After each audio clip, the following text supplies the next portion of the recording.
안녕하세요. 사연을 시작하기에 앞서 구독과 좋아요 부탁드려요. 감사합니다. 사연 시작해 볼게요. 저는 지금 생각해보면 참 우여곡절이 많았던 삶을 살아왔던 것 같아요. 36살이라는 나이에 첫 결혼을 했으니까요.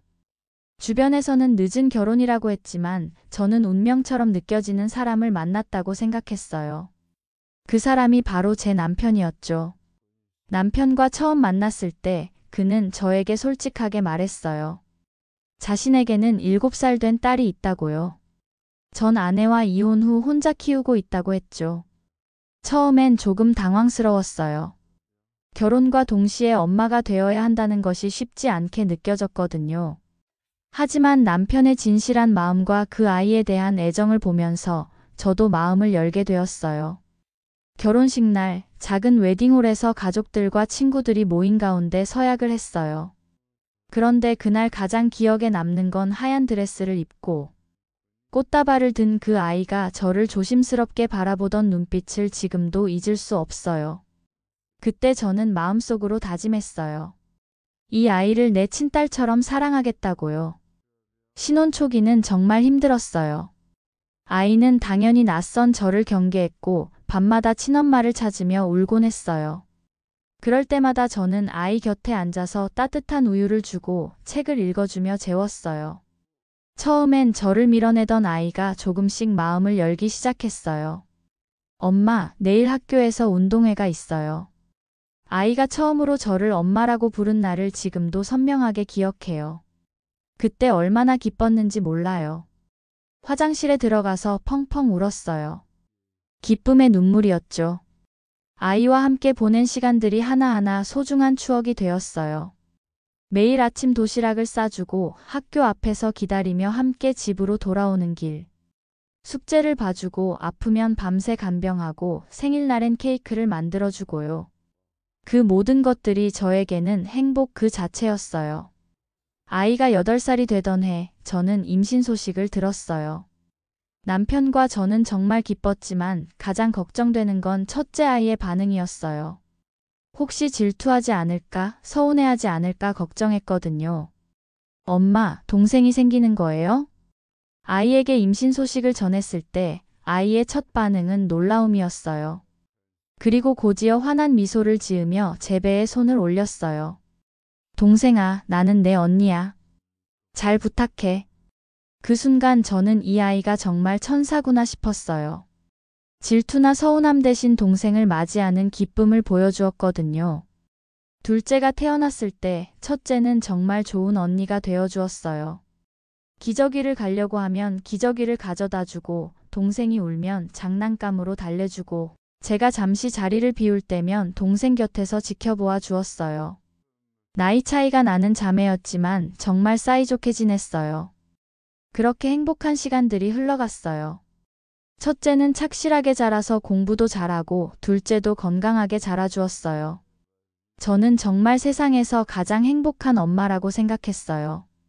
남편도 가정적이고 다정했고 우리 가족은 누가 봐도 화목한 가정이었어요. 첫째가 고등학교 3학년이 되던 해였어요.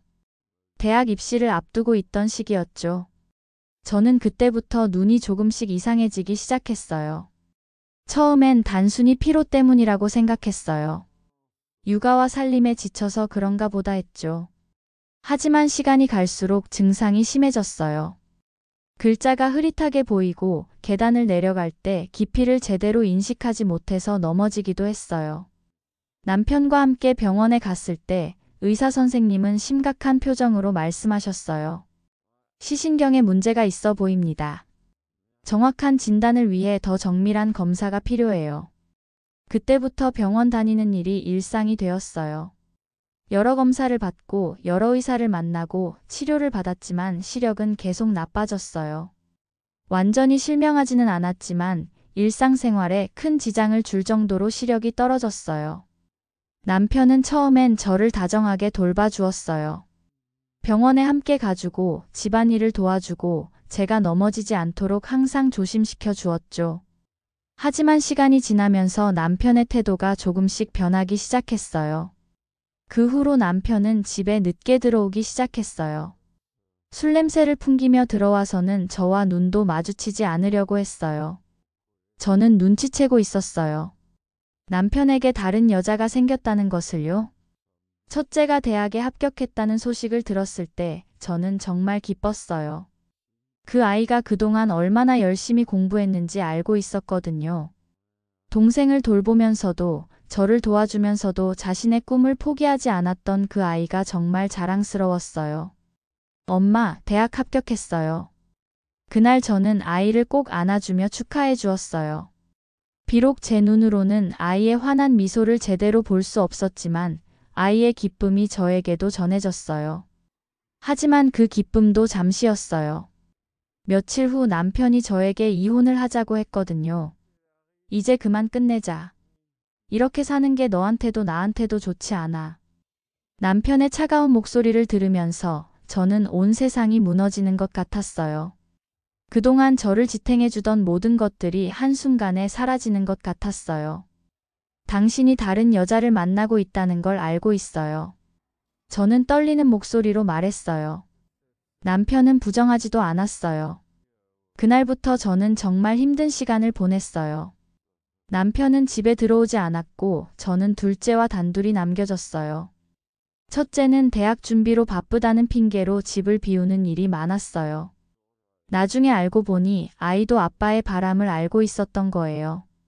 저에게 상처를 주지 않기 위해 아무 말도 하지 않았던 거죠.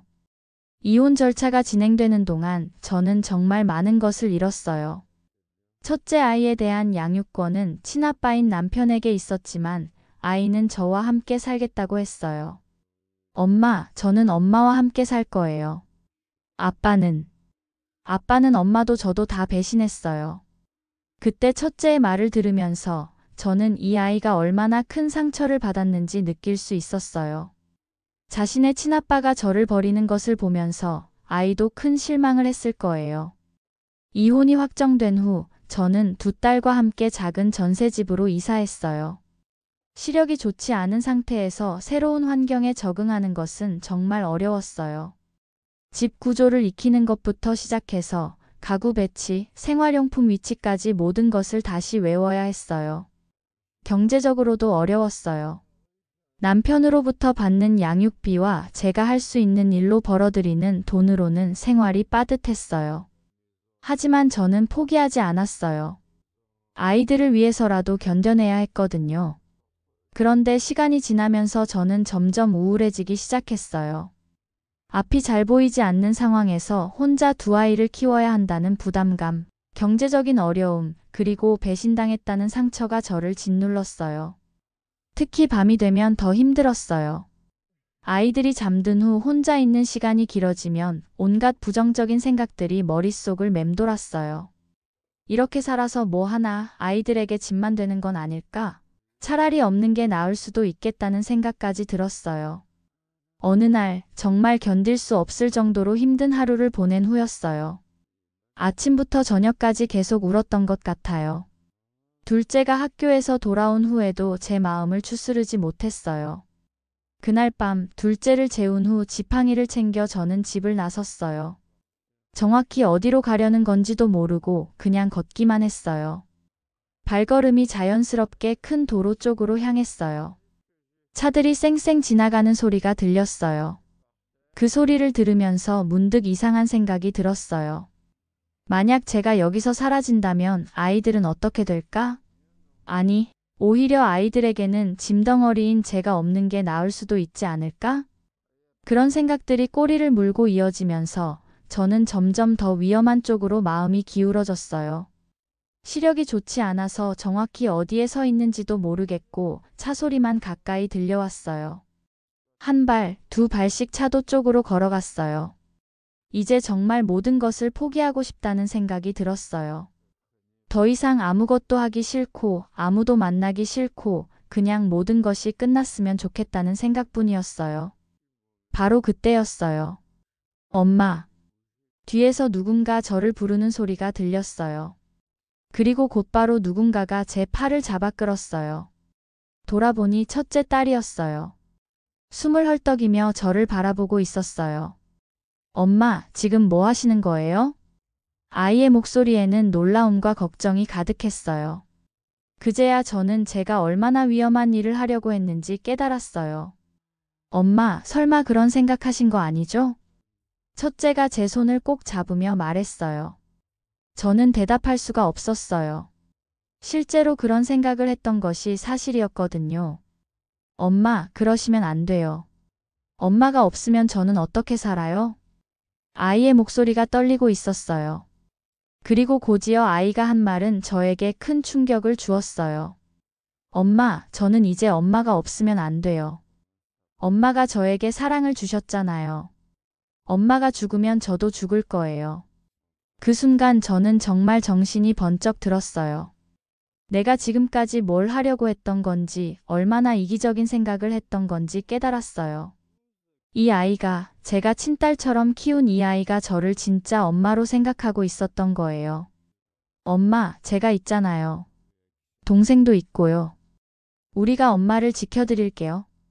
첫째가 저를 꼭 안아주면서 말했어요. 그때 저는 참을 수 없이 울음이 터져나왔어요. 목 놓아 울었어요.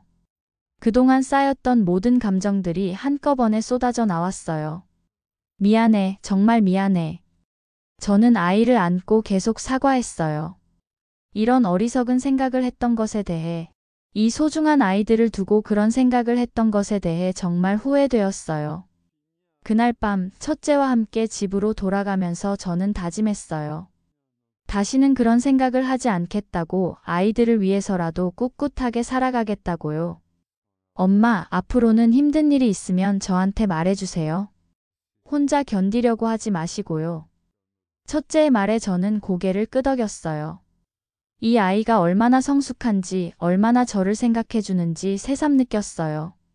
그 후로 저희 세 모녀의 진짜 인생이 시작되었어요. 물론 여전히 어려운 일들이 많았어요. 경제적으로도 빠듯했고, 제 시력 때문에 불편한 것들도 많았어요. 하지만 저는 더 이상 혼자가 아니었어요. 저에게는 두 딸이 있었고, 그 아이들이 저를 필요로 하고 있었어요. 첫째는 대학에 진학한 후에도 아르바이트를 하면서 생활비를 벌어오기도 했고, 둘째 숙제도 봐주고 저를 도와주었어요. 엄마, 제가 졸업하고 취직하면 더 좋은 집으로 이사 가요. 첫째가 그런 말을 할 때마다 저는 이 아이가 얼마나 든든한지 느꼈어요. 친딸이 아니었지만 친딸보다 더 친딸 같았어요. 둘째도 언니를 보고 배워서인지 정말 착하게 자라주었어요. 제가 시력이 좋지 않다는 것을 알고 있어서 항상 조심스럽게 저를 도와주었어요. 남편과 이혼한 지 3년이 지났을 때 저는 우연히 남편의 소식을 들었어요. 그와 함께 살던 여자와도 헤어졌다고 하더라고요. 그리고 지금은 혼자 살고 있다고 했어요. 처음 그 소식을 들었을 때는 복잡한 감정이 들었어요. 조금은 후회하고 있을까, 아니면 우리에게 돌아오고 싶어 할까 하는 생각도 들었어요. 하지만 곧 그런 생각을 지웠어요. 이미 저는 새로운 삶을 살고 있었고 두 딸과 함께 행복했거든요. 첫째가 대학을 졸업하고 취직했을 때 저는 정말 자랑스러웠어요. 어려운 환경에서도 포기하지 않고 열심히 공부한 결과였어요. 엄마, 이제 제가 엄마를 책임질게요. 엄마는 아무 걱정 말고 우리 곁에만 있어줘요. 첫째가 첫 월급을 받고 와서 한 말이었어요. 그때 저는 또 울컥했어요. 이 아이가 어느새 이렇게 어른이 되었구나 싶어서요. 돌이켜보면 그날 밤 큰 도로에서 첫째가 저를 붙잡지 않았다면 지금의 이 행복은 없었을 거예요. 그때 첫째가 한 말들이 저를 살렸어요. 엄마가 없으면 저도 죽을 거예요. 그 한마디가 저에게 삶의 의미를 다시 찾아주었어요. 저는 이 아이들에게 필요한 존재였고, 이 아이들이 저를 진심으로 사랑하고 있었다는 것을 깨달았어요. 지금도 가끔 힘든 일이 생기면 그날 밤을 생각해요. 그리고 다시 한번 다짐해요. 이 소중한 아이들을 위해서라도 끝까지 살아가겠다고요. 사람들은 가끔 저에게 물어봐요. 친딸이 아닌 아이를 키우는 것이 힘들지 않았냐고요. 하지만 저는 그런 질문을 받을 때마다 대답해요. 피가 뭐가 중요해요. 사랑으로 키운 아이는 다 내 자식이에요. 정말 그래요. 첫째는 제가 낳지 않았지만 제가 키웠고 제가 사랑했어요. 그리고 그 아이도 저를 진짜 엄마로 여기고 있어요.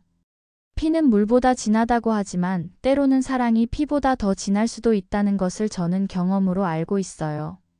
지금 저는 두 딸과 함께 행복하게 살고 있어요. 비록 시력이 좋지 않고 경제적으로 여유롭지는 않지만 서로 사랑하고 의지하며 살아가고 있어요. 가끔 첫째가 어렸을 때 일들을 떠올려 봐요. 처음 만났을 때 낯설어 하던 모습, 처음으로 저를 엄마라고 부르던 순간, 동생이 태어났을 때 기뻐하던 모습, 제가 아플 때 걱정해주던 모습들이 하나하나 떠올라요. 그리고 그날 밤 절망의 끝에서 저를 구해준 그 아이의 모습도요. 그때 그 아이가 보여준 사랑이 지금의 저를 만들었어요. 엄마가 저를 구해주셨듯이 이제는 제가 엄마를 구해드릴게요. 최근에 첫째가 한 말이에요.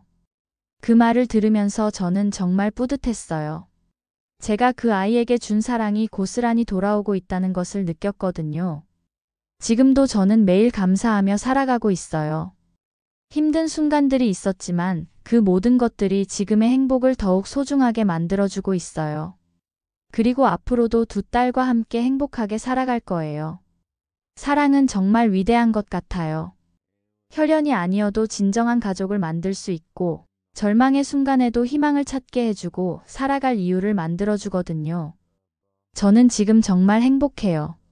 그리고 그 행복을 지켜나가기 위해 오늘도 최선을 다하고 있어요.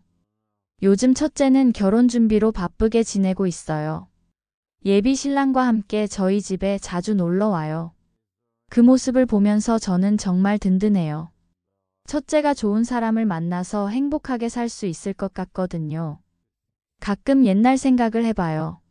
만약 그때 첫째가 저를 말리지 않았다면 지금 이 순간들은 존재하지 않았을 거예요. 첫째의 결혼식도 볼 수 없었을 테고 둘째가 성장하는 모습도 지켜볼 수 없었을 테죠. 그때 그 한순간의 선택이 이렇게 큰 차이를 만들어낼 줄 몰랐어요. 절망의 순간에서 희망을 찾게 해준 첫째에게 정말 감사해요. 힘든 시간들이 있었지만 그 모든 것들이 지금의 행복을 더욱 값지게 만들어주고 있어요. 그리고 무엇보다 사랑하는 두 딸이 있어서 정말 행복해요. 이제 곧 첫째의 결혼식이에요. 그날 저는 정말 자랑스러운 마음으로 축하해 줄 거예요. 그리고 마음속으로 다시 한번 다짐할 거예요. 이 소중한 아이들을 끝까지 사랑하고 지켜주겠다고요. 제 긴 이야기를 끝까지 들어주셔서 감사합니다. 구독과 좋아요, 알림 설정까지 잊지 마세요.